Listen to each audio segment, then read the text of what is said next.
बच्चों, स्वागत है आपका आपके अपने ऑनलाइन स्टडी प्लेटफॉर्म प्रचंड प्रयास में। मैं विपिन सक्सेना यहाँ पर आपको पढ़ा रहा हूँ रसायन विज्ञान। प्यारे बच्चों, हिंदी मीडियम यूपी बोर्ड के बच्चों के लिए प्रचंड प्रयास एक सुनहरा मौका लाया है। अपने सभी विषयों पर कक्षा 1 से लेकर के कक्षा 12 तक के सभी विषयों पर प्रचंड प्रयास की पूरी टीम आपको पढ़ा रही है। कोई भी विषय 1 से 12 तक आपके लिए छूट नहीं रहा हो, सबका सब एनसीईआरटी से पढ़ाया जा रहा है। साथ में आपको एनसीईआरटी का जो भी सॉल्व है पूरा पूरा एनसीईआरटी सॉल्व करके आपको दी जा रही है। ठीक है प्यारे बच्चों, इसलिए प्रचंड प्रयास के साथ बने रहिए। यूपी बोर्ड के बच्चे तो खासतौर पर हिंदी मीडियम वाले सभी बच्चे बने रहे। ठीक है, तो मैं विपिन सक्सेना आपको आज कक्षा 10वीं का एक महत्वपूर्ण टॉपिक जो आप पढ़ते हैं, थोड़ा आपको डर भी लगता है, घबराते भी हैं, वो टॉपिक ऑक्सीकरण और अपचयन बहुत ही इजी वे में, बहुत ही अच्छे तरीके से, जो शायद आप कुछ बच्चों को आ गया हो, मैं नहीं कहता सभी नहीं आया होगा, कुछ बच्चों को अगर समस्या हो या सभी को अच्छे से अच्छा समझ में आएगा, जिनको आ गया है उनको भी और बेटर समझाने का प्रयास कर रहा हूं। ठीक है, तो ध्यान दीजिए। तो यहाँ हमारा जो टॉपिक है वो क्या है? ऑक्सीकरण और अपचयन। ऑक्सीकरण और क्या है? अपचयन। ध्यान दीजिएगा प्यारे बच्चों, ऑक्सीकरण अपचयन। ठीक है, ऑक्सीकरण अपचयन। तो सबसे पहले अपन लोग जानते हैं कि ऑक्सीकरण क्या होता है। तो प्यारे बच्चों, आप नाम से ही लग रहा है ऑक्सी मतलब ऑक्सी, ऑक्सी मतलब क्या? ऑक्सीजन आ। ठीक है, ऑक्सीजन आ। पहले हम जानते हैं अपना क्या चीज? ऑक्सीकरण। ध्यान दीजिए, ऑक्सीकरण अभिक्रिया। ये देखिए, जिसको हम बोलते हैं ऑक्सीडेशन रिएक्शन। क्या बोलते हैं? Oxidation reaction. ऑक्सीडेशन रिएक्शन में वैसे देखी जाए तो यहां पर 3 तरह की परिभाषाएं आपको मिलेंगी, 2 पुराने समय की, एक आधुनिक परिभाषा। हम आपको तीनों परिभाषाओं के बारे में बताएंगे। ठीक है, तो ऑक्सीकरण का मतलब होता है यदि किसी पदार्थ में, ध्यान दीजिएगा, यदि किसी पदार्थ में ऑक्सीजन जुड़ रहा है। क्या है? यदि आपके पास कोई पदार्थ, कोई यौगिक या कोई तत्व है और उसमें ऑक्सीजन आकर के जुड़ रहा है, तो इस अभिक्रिया को हम कहेंगे ऑक्सीकरण अभिक्रिया। ध्यान दीजिए, क्या हो रहा है? कोई आपके पास पदार्थ है, कोई आपके पास यौगिक है या कोई आपके पास तत्व है, उसमें क्या होता है? एक ऑक्सीजन आकर के या ऑक्सीजन की मात्रा बढ़ जा रही है, तो हम ये कहेंगे यहां पर क्या हो रहा है? ऑक्सीकरण हो रहा है। क्या हो रहा है? ऑक्सीकरण हो रहा है। फिर प्यारे बच्चों, 2 कंडीशन है, या तो उस पदार्थ में, उस तत्व में ऑक्सीजन जुड़ रहा हो या फिर उसमें से हाइड्रोजन बाहर निकल रहा हो। दोनों कंडीशन ध्यान दीजिएगा, ये नहीं केवल ऑक्सीजन जोड़ने से काम चलना। ठीक है, हो सकता है कभी कभी किसी पदार्थ में ऑक्सीजन जुड़ रहा है, ऑक्सीजन जुड़ रहा है तो इसका मतलब वहां क्या हो रहा है? ऑक्सीकरण हो रहा है। मान लीजिए ऑक्सीजन नहीं जुड़ रहा है तो क्या हो रहा है? हाइड्रोजन निकल रहा है। तो 2 कंडीशन याद रखिए, या तो ऑक्सीजन जुड़े, ऑक्सीजन की मात्रा बढ़ जाए, तब हम कहेंगे ऑक्सीकरण, या फिर क्या हो? हाइड्रोजन की मात्रा कम पड़ जाए, अर्थात हाइड्रोजन निकल जाए, उसको भी हम कहेंगे ऑक्सीकरण। ये अपनी पुरानी समय में ऐसी अवधारणा थी। ठीक है, इसके कुछ एग्जाम्पल मैं आपको दिखाता हूं। जैसे मान लीजिए आप देखते हैं Na मतलब सोडियम। ठीक है, या किसी भी धातु का आप ऑक्साइड बनाते हैं, Na यानी सोडियम, इसमें आप जोड़ लेते हैं ऑक्सीजन। ठीक है, इससे क्या बनता है? Sodium oxide, Na2O, sodium oxide. ध्यान दीजिएगा, क्या लिया आपने? सोडियम लिया, उसमें आपने जोड़ दिया ऑक्सीजन। देखिए ऑक्सीजन जुड़ रहा है कि नहीं जुड़ रहा है? अगर ऑक्सीजन जुड़ रहा है तो इसका मतलब क्या है? ऑक्सीकरण है। सोडियम अकेला था, उसमें आकर के ऑक्सीजन जुड़ गया। जब ऑक्सीजन जुड़ गया तो इसका मतलब क्या हुआ प्यारे बच्चों? खेला हो गया, और क्या बन गया? सोडियम ऑक्साइड बन गया। और यहां पर जो क्रिया हुई, जब क्रिया क्या नाम होगा? ऑक्सीकरण होगा। चलिए साथ साथ लगे हाथ हम क्या करते हैं? इस समीकरण को बैलेंस भी कर लेते हैं, अर्थात संतुलित कर लेते हैं। तो तीर के इस तरफ देखो 1 सोडियम, यहां देखो 2 सोडियम है, ये तो गड़बड़ है ना भाई। चलिए कोई बात नहीं, इस तरफ देखिए 2 ऑक्सीजन, यहां एक ही ऑक्सीजन है, 2 लगा दीजिए, ऑक्सीजन 2 हो गए। लेकिन सोडियम पहले से गड़बड़ थे, अब तो और गड़बड़ हो गए। अब सोडियम कितने हो गए? 2 दूनी 4, यहां कितना है? 1 ही, तो आगे लगा लीजिए 4। समझ में आई बात कि नहीं आई? साथ साथ हम क्या कर रहे हैं? समीकरण का बैलेंस करना भी, समीकरण को संतुलित करना भी सीख रहे हैं। ठीक है, तो क्या हुआ देखा बच्चों, मैंने क्या कहा था? यदि किसी तत्व में, किसी पदार्थ में, किसी यौगिक में ऑक्सीजन जुड़ जाता है, अर्थात उसमें ऑक्सीजन की मात्रा बढ़ जाती है, तो हम क्या कहेंगे? यहां पर ऑक्सीकरण हो रहा है। तो आपने क्या देखा एग्जाम्पल में? सोडियम एक धातु है, इसका एक परमाणु था, इसमें आकर के दूसरा ऑक्सीजन का परमाणु जुड़ गया, इससे क्या बन गया? सोडियम ऑक्साइड बन गया। और ये क्या कहलाया? ये आपकी जो अभिक्रिया है, इस अभिक्रिया को अपन कह देंगे ऑक्सीकरण। समझ में आई बात कि नहीं? फिर मैंने एक बात और बताई थी, या तो पदार्थ में ऑक्सीजन जुड़ रहा हो या तो उसमें से हाइड्रोजन निकल रहा हो। अब ऑक्सीजन जुड़ने वाली तो बात हो गई, अब जरा हाइड्रोजन निकल, दोनों कंडीशन, ऑक्सीजन जुड़ रहा है तब भी ऑक्सीकरण। ऑक्सीजन की मात्रा बढ़ रही है तब ऑक्सीकरण। हाइड्रोजन की मात्रा कम पड़ रही है, हाइड्रोजन की मात्रा कम पड़ रही है या हाइड्रोजन निकल रहा है, उसको भी अपन कहेंगे ऑक्सीकरण। या दोनों एक साथ हो रहे हैं, मान लो ऑक्सीजन जुड़ भी रहा, हाइड्रोजन निकल भी रहा, तो उसको भी अपन क्या कहेंगे, उसको भी अपन लोग कहेंगे ऑक्सीकरण। देखिए जरा एक और ऑक्सीकरण का एग्जांपल देख लीजिए। अच्छा यहाँ पर ऑक्सीकरण हो किसका रहा है, तो यहाँ पर ऑक्सीकरण किसका हो रहा है, सोडियम का। ध्यान दीजिए किसका ऑक्सीकरण हो रहा था, सोडियम का ऑक्सीकरण हो रहा था। एक बार मैं थोड़ा सा भूल जा रहा था, मैं आपको बता दूं, ऑक्सीकरण किसका ऑक्सीकरण हुआ, सोडियम का। कहने का मतलब जिसमें ऑक्सीजन जुड़ा, जिसमें ऑक्सीजन जुड़ा उसका क्या हुआ, ऑक्सीकरण हुआ। ध्यान दीजिएगा, बहुत बातें ये अक्सर कंफ्यूजिंग वर्ड होते हैं। जिस तत्व में, जिस यौगिक में ऑक्सीजन आकर के जुड़ गया, हम कहेंगे उस तत्व का, उस यौगिक का ऑक्सीकरण हो गया। समझ में आई बात नहीं। या और एक बात ये भी बताते हैं, जिसका ऑक्सीकरण होता है, जिसका ऑक्सीकरण होता है, यहां ऑक्सीकरण किसका हुआ आप बताइए, यहां ऑक्सीकरण आपको किसका मिला, यहां पर जो ऑक्सीकरण हुआ प्यारे बच्चों किसका हुआ बताइए, यहां पर आपका जो ऑक्सीकरण हुआ अगर देखा जाए तो यहां ऑक्सीकरण किसका हुआ है, इस सोडियम का। तो जिसका ऑक्सीकरण हुआ अर्थात जिसके साथ ऑक्सीजन जुड़ा, हम कह देंगे ये क्या है, ये एक अपचायक है। क्या है, अपचायक। ध्यान दीजिएगा, जिसका ऑक्सीकरण होता है अर्थात जिसमें ऑक्सीजन जुड़ जाता है उसी को हम अपचायक कहते हैं। अगर कोई पूछे ऑक्सीकरण किसका, हालांकि ये पूछने वाली बात कोई ऐसे पूछ सकते हैं, ठीक है। तो ये सब क्रिया में किसका ऑक्सीकरण हुआ, सोडियम का ऑक्सीकरण हुआ। क्यों ऑक्सीकरण सोडियम का हुआ, क्योंकि इसी सोडियम से आकर के ऑक्सीजन जुड़ गया। ठीक है, फिर हम ये भी कह सकते हैं सोडियम क्या है, एक प्रबल एक अपचायक है। क्यों अपचायक है, क्यों इस सब क्रिया में, क्योंकि यहां से क्या हुआ है, ऑक्सीजन बाहर निकल गया है। चलिए दूसरी बात मैंने बताई थी, अगर ऑक्सीजन नहीं जुड़ रहा है तो दूसरी कंडीशन क्या मैंने आपको बताई थी, मैंने आपको दूसरी कंडीशन जो बताई थी प्यारे बच्चों, वो क्या बताई थी आपसे, या तो क्या होता है, या तो ऑक्सीजन जुड़ रहा है या तो हाइड्रोजन निकल रहा। चलिए ऑक्सीजन जोड़ के दिखा दिया, अब हाइड्रोजन निकाल कर भी दिखा दें आपको। एक एग्जांपल हाइड्रोजन निकलने वाला आ जाए अपने पास, ठीक है, बस आपकी बात क्लियर हो जाएगी ना। यहाँ पर ये पुरानी अवधारणा आपकी क्लियर हो जाएगी। क्यों,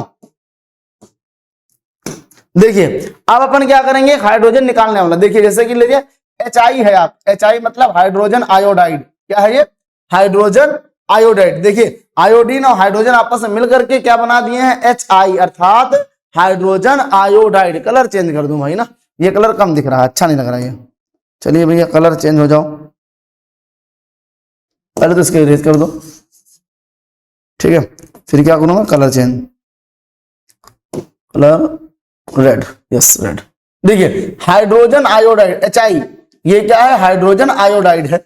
इसमें क्या हुआ प्यारे बच्चों, हाइड्रोजन आयोडाइड टूट गया, वियोजन अपक्रिया हो गई। हमने आपको बताया था ना वियोजन अपक्रिया, तो हाइड्रोजन आयोडाइड में क्या हुआ, वियोजन अपक्रिया हुई और ये टूट गया किसमें, हाइड्रोजन और आयोडीन में टूट गया। हाइड्रोजन और आयोडीन में ये क्या हुआ, टूट गया। तो देखिए यहां पर क्या हुआ, हाइड्रोजन से आयोडीन जुड़ा हुआ था, हुआ क्या, हाइड्रोजन से आयोडीन निकल गया, अलग हो गए। देखिए अलग हो गए नहीं होगा बताइए, तो इसका मतलब यहां पर भी क्या हो रहा है, यहां बैलेंस कर ले भाई, यहां 2 हाइड्रोजन 2 आयोडीन, यहां बस 2 लगाना हो गया बैलेंस। ठीक है, ध्यान दीजिएगा। अब यहां पर भी क्या हुआ है, ऑक्सीकरण। क्यों, क्योंकि आयोडीन के साथ हाइड्रोजन जुड़ा हुआ था, आयोडीन के साथ हाइड्रोजन की मात्रा थी वो क्या हुई, कम पड़ गई, निकल गई। अगर हाइड्रोजन निकल रहा है तो इसका मतलब भी क्या है, इसका मतलब भी ऑक्सीकरण हो रहा है। समझ में आया बात, या तो ऑक्सीजन जुड़े या तो हाइड्रोजन निकले या फिर दोनों क्रियाएं एक साथ हों, तो हम ये कहेंगे यहां पर क्या हो रहा है, ऑक्सीकरण हो रहा है। अब ऑक्सीकरण किसका हुआ, जिसको हाइड्रोजन ने छोड़ा, तो हाइड्रोजन ने किसको छोड़ा, आयोडीन को छोड़ा, तो इसका क्या हो गया, इसका हो गया ऑक्सीकरण। समझ में आया। अब अगर पूछें कि इसमें अपचायक कौन है, तो भाई साहब याद रखिए, जिसका ऑक्सीकरण हुआ है अर्थात जिसने अपने अंदर से हाइड्रोजन निकाला है उसी को हम क्या कहेंगे, अपचायक कहेंगे। समझ में आई बात कि नहीं, उसी को अपन लोग क्या बोलते हैं, अपचायक बोलते हैं। समझ में आ रही बात कि नहीं आ रही है, चलिए समझ में आई। ये एक पुरानी अवधारणा थी। एक पुरानी अवधारणा और अपने पास है ऑक्सीकरण की, वहां पर क्या कहते हैं जरा ध्यान दीजिएगा। एक पुरानी अवधारणा अपने पास और है ऑक्सीकरण की प्यारे बच्चों, क्या अवधारणा है? ये अवधारणा है कि यदि किसी तत्व या यौगिक में ऋण विद्युतीय तत्व जुड़ जाता है, कौन जुड़ जाता है? ध्यान दीजिएगा, दूसरी अवधारणा की बात करते हैं। क्या हो जाता है?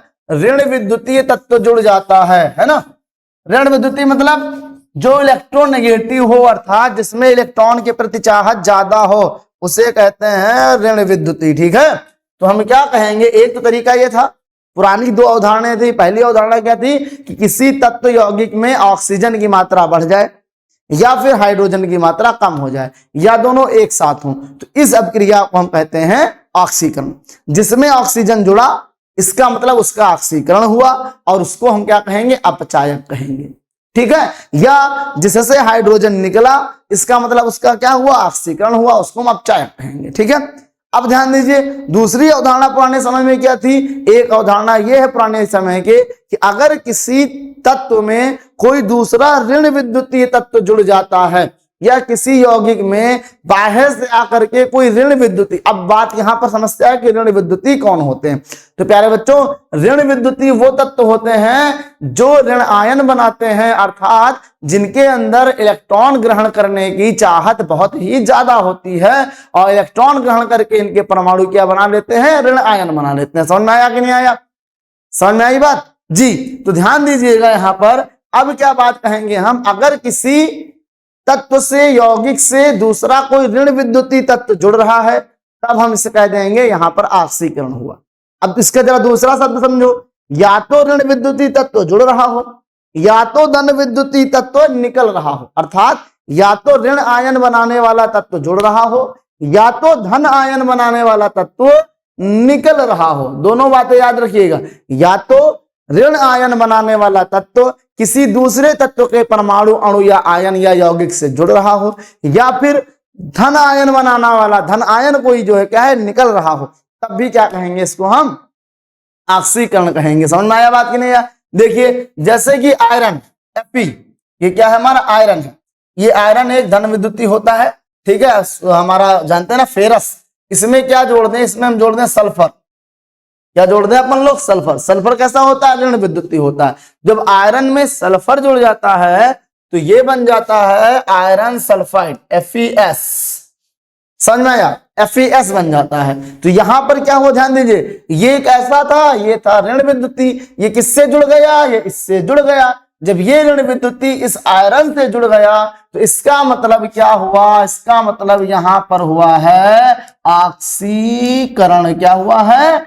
ऑक्सीकरण। किसका ऑक्सीकरण हुआ है? तो इसका ऑक्सीकरण हुआ है Fe का। क्यों? क्योंकि Fe से ही तो जुड़ा है कौन? सल्फर। और सल्फर क्या है? ऋण विद्युतीय तत्व है। तो देखिए, ऋण विद्युतीय तत्व जिस तत्व से जुड़ेगा हम ये कहेंगे उसका ऑक्सीकरण हुआ है, और जिसका ऑक्सीकरण हुआ है इसका मतलब वो क्या है? ये अपचायक है। क्या है? अपचायक। याद रखिएगा, अपचायक। जिसका ऑक्सीकरण होता है उसी को हम अपचायक कहते हैं। समझ में आई बात? क्या कहा मैंने? अगर किसी एक तत्व से कोई दूसरा ऋण विद्युतीय तत्व जुड़ जाता है तो इस अपक्रिया को अपन लोग कहते हैं क्या चीज? ऑक्सीकरण।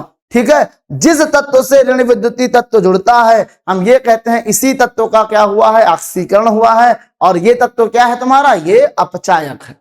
समझ में आ गई बात कि नहीं आई? जैसे आपने देखा आयरन में सल्फर जुड़ा, Fe अर्थात फेरस या आयरन, फेरस में क्या जुड़ा? सल्फर जुड़ा। सल्फर कैसा होता है? ऋण विद्युतीय होता है। तो जैसे सल्फर जुड़ा फेरस में, क्या बन गया? फेरस सल्फाइड, या जिसको हम कह सकते हैं आयरन सल्फाइड, है ना। अब इसे क्या बोलेंगे? ये हमारी कैसी अपक्रिया हो गई? ऑक्सीकरण अपक्रिया हो गई। क्यों? अब ऑक्सीकरण हुआ किसका? ऑक्सीकरण हुआ फेरस का। तो जब फेरस का ऑक्सीकरण हुआ तो इसी को हम क्या कहेंगे? अपचायक कह देंगे। समझ में आई बात कि नहीं? बोलिए, अगर आई तो बोलिए यस सर। चलिए, दूसरी बात मैंने बताया था, या तो क्या हो? या तो ऋण विद्युतीय तत्व जुड़ रहा हो या तो धन विद्युतीय तत्व निकल रहा हो। तो ऋण विद्युतीय तत्व जोड़ के तो हमने दिखा दिया, अब धन विद्युतीय तत्व निकाल कर भी हम दिखा दें। देखिए जरा, जिस तरह से हमने ऋण विद्युतीय तत्व जोड़ के दिखाया उसी तरह से हम क्या दिखा देंगे? धन विद्युतीय तत्व निकाल कर भी दिखाते हैं। देखिए एग्जांपल और देख लीजिए।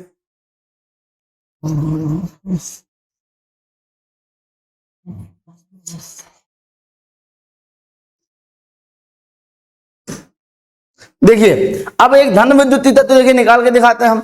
जैसे देख लीजिए आपके पास मान लीजिए Ki है, पोटेशियम आयोडाइड, क्या है, पोटेशियम आयोडाइड है। इसको आप घोल दीजिए जल में, किसमें घोल दीजिए, जल में।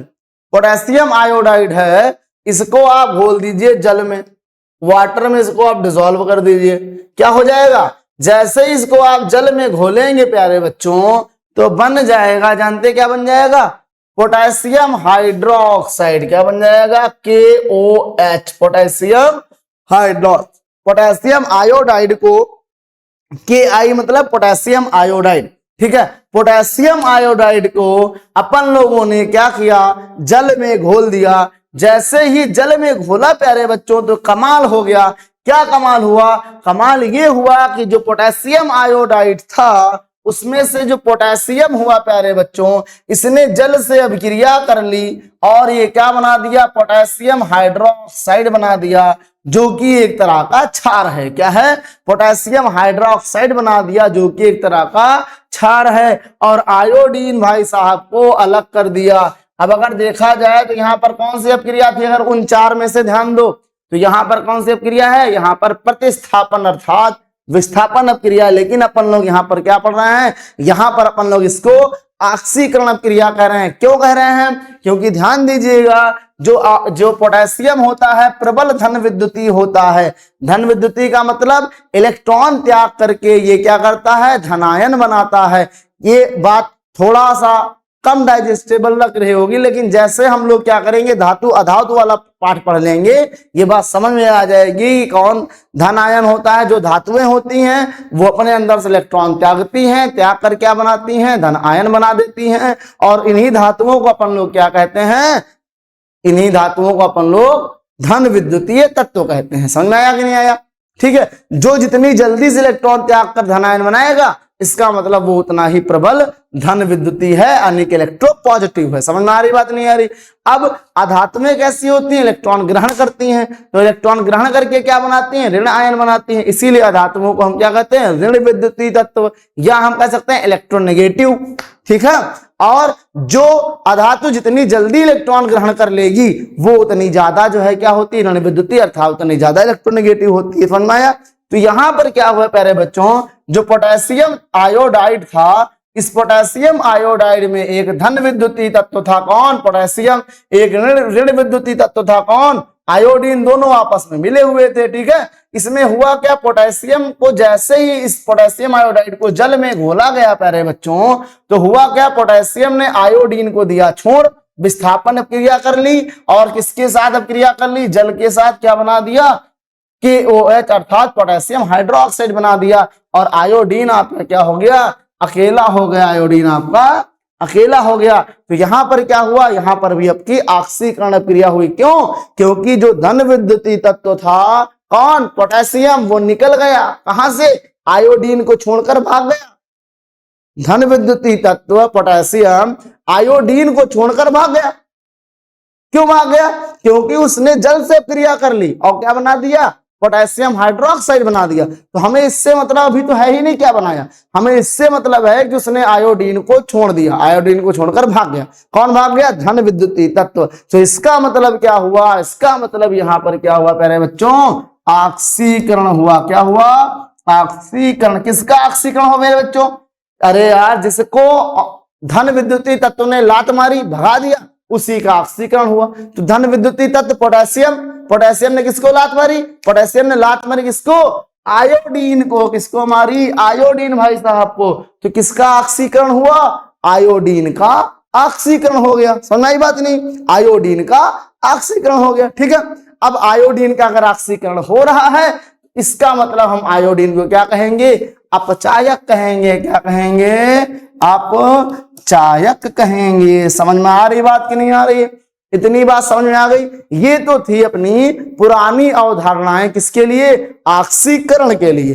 लेकिन ये तब तक थी जब तक ये माना जाता था कि परमाणु या ऑक्सीजन ये सब काम करते हैं, ठीक है। लेकिन बाद में पता चला कि ज्यादा क्रियाशीलता इस अपक्रियाओं में कौन किसकी होती है, इलेक्ट्रॉन की होती है। तो ये अवधारणाएं बदल गई, नई अवधारणाएं आ गई जिसको हम कहते हैं इलेक्ट्रॉन का सिद्धांत, अर्थात इलेक्ट्रॉन पर आधारित ऑक्सीकरण, अर्थात ऑक्सीकरण की आधुनिक परिभाषा हम जिसे कह सकते हैं, या कह सकते हैं ऑक्सीकरण की आधुनिक अवधारणा। ठीक है, चलिए इसको रख करके आधुनिक अवधारणा आपको बताता हूं क्या होती।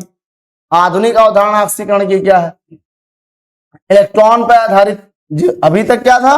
अभी या तो ऑक्सीजन हाइड्रोजन पर आधारित, या फिर ऋण विद्युतीय और धन विद्युतीय तत्व पर आधारित। अब किस पर आधारित बात होगी हमारी? अब जो हमारी बात होगी वो इलेक्ट्रॉन बेस बात होगी। तो अब अगली बात ये कहता है, ध्यान दीजिएगा, इलेक्ट्रॉन पर आधारित जो हमारी ऑक्सीकरण की परिभाषा है उसमें यह कहा जाता है यदि किसी तत्व से इलेक्ट्रॉन निकल जा रहा है, क्या हो रहा है? यदि किसी तत्व से, किसी परमाणु से, किसी अणु से, किसी आयन से, है ना, क्या हो रहा है? इलेक्ट्रॉन निकल जा रहा है। ध्यान दीजिएगा, यदि कोई तत्व के परमाणु से, अणु से, आयन से या यौगिक से क्या हो रहा है? इलेक्ट्रॉन निकल जा रहा है। अगर इलेक्ट्रॉन निकल रहा है अर्थात वो तत्व, परमाणु, आयन या यौगिक अपने अंदर से इलेक्ट्रॉन को त्याग रहा है, इलेक्ट्रॉन को निकाल के फेंक रहा है, किसी और को दे रहा है या नहीं दे रहा है, अपने पास से कम कर रहा है। ठीक है, इस घटना को अपन क्या कहेंगे? ऑक्सीकरण कहेंगे। और ये सबसे लेटेस्ट और देखा जाए तो बहुत ही सटीक बात है। तो क्या है सटीक बात? कि यदि कोई तत्व, यौगिक, परमाणु, अणु या आयन अपने इलेक्ट्रॉनों का त्याग करता है, क्या करता है? अपने इलेक्ट्रॉनों का त्याग करता है। ठीक है, तो इस घटना को अपन लोग कहते हैं ऑक्सीकरण। क्या कहते हैं? सिंपल सी बात, एक लाइन में याद रखिए, यदि कोई तत्व, परमाणु, अणु, आयन या यौगिक अपने इलेक्ट्रॉन का त्याग करता है, अपने इलेक्ट्रॉन का त्याग करता है, ध्यान दीजिए, ऐसी रासायनिक अपक्रिया, अगर पूरी डिफिनेशन सही से लिखना है तो हम ऐसे लिखेंगे, ऐसी रासायनिक अपक्रियाएं जिसमें कोई तत्व, परमाणु, अणु, आयन या यौगिक अपने इलेक्ट्रॉन का त्याग करता है, तो उस रासायनिक अपक्रिया को अपन लोग ऑक्सीकरण अपक्रिया कहते हैं। देखिए एग्जांपल देखिए, जैसे कि आपने देखा कॉपर। कॉपर क्या होता है? एक धातु है। धातु होने के नाते इसकी जिम्मेदारी है क्या होना? इसकी जिम्मेदारी है धनायन बनाना। तो धनायन बनाने का मतलब ये हुआ प्यारे बच्चों, अगर ये धन आयन बना रहा है तो इसका मतलब ये अपने अंदर से इलेक्ट्रॉन त्याग रहा है। ध्यान देना, जितनी भी धातुएं होती हैं वो धनायन बनाती हैं, धन विद्युतीय होती हैं, अपने अंदर से इलेक्ट्रॉन निकालती हैं। इलेक्ट्रॉन निकालती हैं, इसका मतलब क्या करती हैं? ऑक्सीकरण करती हैं। और जो भी ऑक्सीकरण करता है उसको अपन लोग क्या कहते हैं? उसी को अपन लोग कहते हैं अपचायक। तो देखिए कॉपर एक हमारा क्या था? धातु था। इसने क्या किया? अपने अंदर से इलेक्ट्रॉन निकाल दिया। क्या किया? इलेक्ट्रॉन निकाल दिया। ये अपने अंदर 2 इलेक्ट्रॉन निकालता है, इसलिए 2+ यहां लगा देते हैं साथ। ठीक है, क्या किया? 2 इलेक्ट्रॉन इसने निकाल दिए। देखिए कॉपर धातु था, इसने अपने अंदर से 2 इलेक्ट्रॉनों का त्याग किया, 2 इलेक्ट्रॉन अपने निकाल दिए। जब इसने अपने 2 इलेक्ट्रॉन निकाले, जिससे क्या बना? कॉपर का आयन बन गया। तो आधुनिक अवधारणा यही तो कहती थी कि अगर कोई तत्व, कोई परमाणु, कोई आयन अपने अंदर से इलेक्ट्रॉन निकालता है तो उसे अपन लोग कहते हैं ऑक्सीकरण। देखिए यहां पर ऑक्सीकरण हुआ कि नहीं हुआ? जैसे सोडियम आप देख लीजिए, सोडियम क्या करता है? अपने अंदर से 1 इलेक्ट्रॉन निकालता है और एक धनायन बना देता है। सॉरी, एक क्या करता है? एक ये धनायन बना लेता है। ध्यान दीजिएगा, ये क्या करता है? एक ठोर धनायन बना लेता है। ठीक है, तो ये हो गया आपका क्या? ऑक्सीकरण। समझ में आई बात कि नहीं आई? आई बात समझ में? और देख लीजिए ऐसे बहुत से एग्जाम्पल आपके पास है। जैसे आपने देखा होगा मैग्नीशियम। मैग्नीशियम क्या करता है? अपने अंदर से 2 इलेक्ट्रॉन निकालता है। ये देखिए 2 इलेक्ट्रॉन इसने निकाल दिए, बना क्या? मैग्नीशियम का धनायन बन गया। ठीक है, मैग्नीशियम का धनायन बन गया। ये भी क्या है? आपकी ऑक्सीकरण है। अच्छा हाँ, कभी कभी कोई आयन भी अगर अपने अंदर से निकालते, जैसे मान लो कॉपर है, कॉपर का मान लीजिए एक आयन है आपके पास। ये मान लीजिए कि कॉपर का एक ठोर आपके पास क्या है? आयन है। ये कॉपर का एक ठोर आयन है जिसने अभी तक क्या कर रखा है? मान लीजिए कॉपर ने क्या किया? 1 इलेक्ट्रॉन त्याग करके कॉपर आयन बनाया।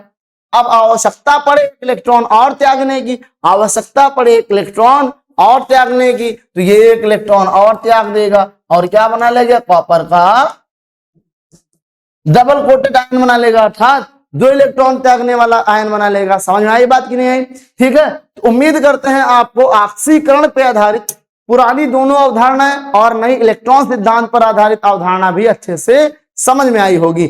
अगर समझ में आई है तो प्यारे बच्चों वेरी गुड है। अपन लोग दूसरे वीडियो में इसके बात करेंगे, किसकी, इसका जो दूसरा वीडियो होगा अपन का, उसमें अपन लोग बात करेंगे अपचयन की। ठीक है, तो ऑक्सीकरण की दोनों पुरानी अवधारणाएं, दोनों पर आधारित उदाहरण, फिर ऑक्सीकरण की नई अवधारणा, इस पर आधारित उदाहरण। आपको उम्मीद करता हूं बहुत अच्छे से समझ में आया होगा। अगर समझ में आया है तो मेरे इस वीडियो को क्या करिए, खूब लाइक करिए। सब्सक्राइब नहीं किया अभी तक चैनल सब्सक्राइब करिए। ठीक है, और अपने दोस्तों के साथ शेयर करिए, जिससे कि आपके दोस्तों में भी क्या हो, प्रचंड प्रयास के ये जो अच्छा कंटेंट आपको दिया जा रहा है वो मिल सके। ठीक है, वो भी अपना ज्ञान बढ़ा सके। प्यारे बच्चों, एक बार फिर से आपको सूचित करना चाहूंगा कि हमारी प्रचंड प्रयास की पूरी team UP board Hindi medium बच्चों के लिए सुनहरा मौका लाई है। कक्षा 1 से लेकर के कक्षा 12 तक के सभी विषयों पर हमारी प्रचंड प्रयास के सभी कुशल, योग्य, अनुभवी अध्यापक आपको पढ़ा रहे हैं, और पूरी टीम हमारे साथ कार्य करके आपको पूरी एनसीईआरटी को पढ़ाना,